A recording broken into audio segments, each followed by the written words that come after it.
कालपासून मुंबईत झालेल्या मुसळधार पावसामुळे आजही प्रचंड नुकसान होईल। पुढील 3 दिवस महाराष्ट्रात खूप महत्त्वाचे आहेत। आज मुसळधार पावसाचा अंदाज हवामान खात्याने वर्तवला आहे।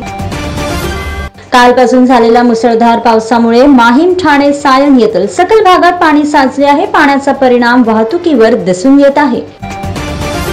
मुंबईतील प्रसिद्ध चिंचपोकळीचा राजाचे आज आगमन झाले आहे। बाप्पाचे दर्शन घेण्यासाठी भाविक जमले आहेत। सुरक्षेसाठी परळ लालबागमध्ये मोठा पोलीस बंदोबस्त तैनात आहे। दहीहंडी उत्सवात प्रचंड सुरक्षेचा अभाव। मुंबई आणि ठाण्यात दहीहंडी दरम्यान दोघांचा मृत्यू। वेगवेगळ्या अपघातात 117 लोक जखमी झाले। नवी मुंबईतील घनशाली येथे दहीहंडी उत्सवादरम्यान एकनाथ शिंदे थोडक्यात बचावले। क्षमतेपेक्षा जास्त लोकांच्या वजनामुळे स्टेज अचानक कोसळला आणि सर्वजण सुरक्षित आहेत। मुंबईकरांनी लक्ष द्यावे। मुसळधार पावसात इंडिगोने प्रवाशांना थांबवले। प्रवास सल्लागार जारी। विमानांना विलंब होण्याची शक्यता। मुंबईत मोठ्या गणेश मूर्तींच्या आगमनाने गणेश मंडळांची चिंता वाढली। आता रस्त्यांवर मोठे खड्डे अपघातांना आमंत्रण देत आहेत।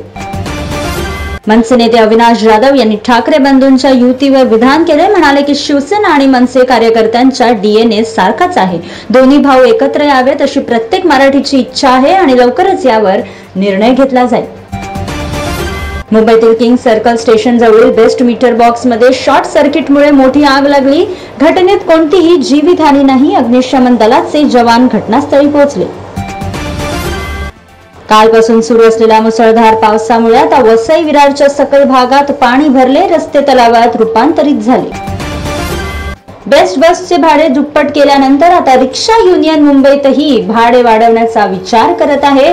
शेअरिंग रिक्षाच्या भाड्यात वाढ केल्याने आता सामान्य लोकांच्या खिशाला फटका बसणार आहे।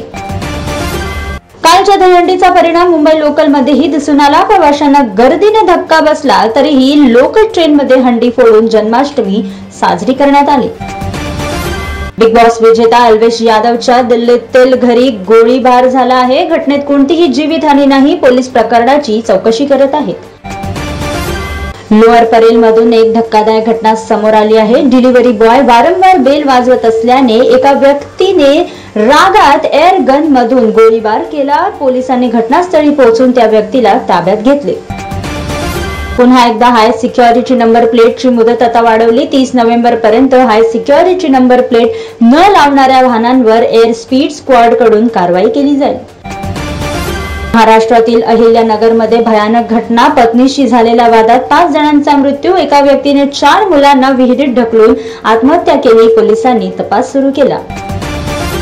मुंबईला पाणी पुरवठा करणाऱ्या सर्व तलावांची पाण्याची पातळी आता 90% पर्यंत पोहोचली। पाणी साठ्यामुळे आता पाण्याची समस्या संपेल। मुंबईतील वडाळा येथे 71 वर्षीय महिलेची ऑनलाईन फसवणूक झाली। तिने ऑनलाईन दूध ऑर्डर करण्याचा प्रयत्न करताना चुकीच्या लिंकवर क्लिक केले आणि सायबर फसवणूक करणाऱ्यांनी तिच्याकडून 18 लाख रुपये उकळले। पुण्यातील निगडी येथील एका टेलिकॉम कंपनीत एक दुःखद घटना घडली। विषारी पदार्थामुळे गुदमरून कंपनीच्या 3 कर्मचाऱ्यांचा मृत्यू झाला। मुंबईत सततच्या मुसळधार पावसामुळे आता मिठी नदीच्या पाण्याची पातळी वाढली। IMDने कोकणात पुराचा इशारा जारी केला।